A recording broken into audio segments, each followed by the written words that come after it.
L'objectif de la vidéo, vous montrer comment on choisit sa buse de manière illustrée. Édition Grande Culture. On choisit sa buse en fonction de deux critères principaux qui sont le produit à appliquer et la vitesse à laquelle vous allez rouler lorsque vous allez pulvériser.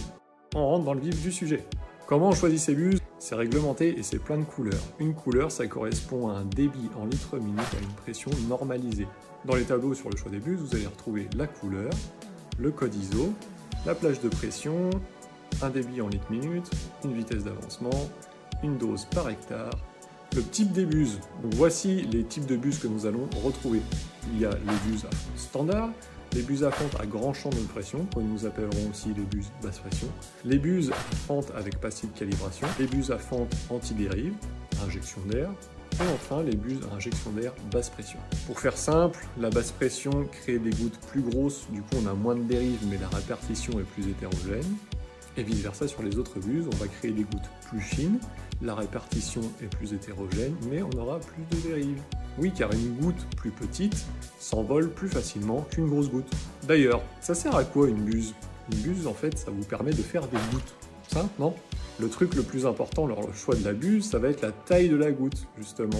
On veut que la taille de la goutte, elle soit en rapport avec le produit qu'on va appliquer. On va voir ça juste après. La taille de goutte idéale va être entre 250 et 300 microns. Quel est votre but quand vous pulvérisez? C'est d'appliquer correctement un produit pour protéger vos cultures. Si je résume, c'est créer des gouttes avec vos buses pour avoir un max d'impact sur la cible qu'on va viser. La cible, ça peut être une culture, ça peut être une mauvaise herbe et ça peut être aussi le sol. Le problème avec les gouttes, c'est que si on veut faire plein d'impact, on va choisir des petites gouttes, mais elles vont être sensibles à la dérive et elles peuvent s'envoler. Et vice versa, si on choisit des grosses gouttes, on va avoir peu d'impact, mais on n'aura pas de dérive.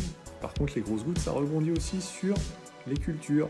Donc le premier critère dont on a parlé tout à l'heure, c'est le choix de la buse en fonction du type de produit à appliquer. Et des types de produits à appliquer, il en existe 3.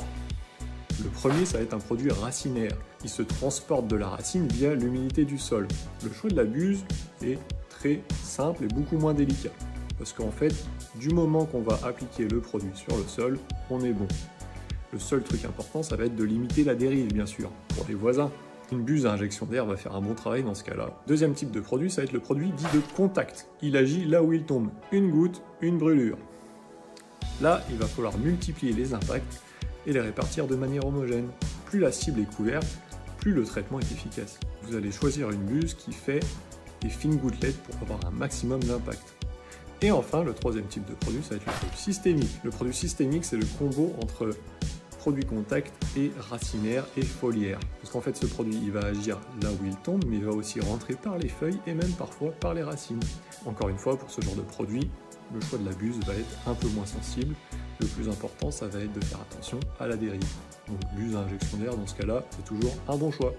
Et le deuxième critère dans votre choix de buse, ça va être la vitesse à laquelle vous roulez. Alors pourquoi la vitesse à laquelle je roule? Imaginez si vous avez une parcelle en pente, il va falloir monter la pente avec le pulvé et le tracteur, vous allez rouler moins vite que si vous avez une parcelle toute plate et vous pouvez rouler à 15 km/h. Et comme la plupart des pulvés sont DPAE, débit proportionnel à l'avancement électronique, plus vous allez rouler vite, moins vous allez mettre de dose et vice versa.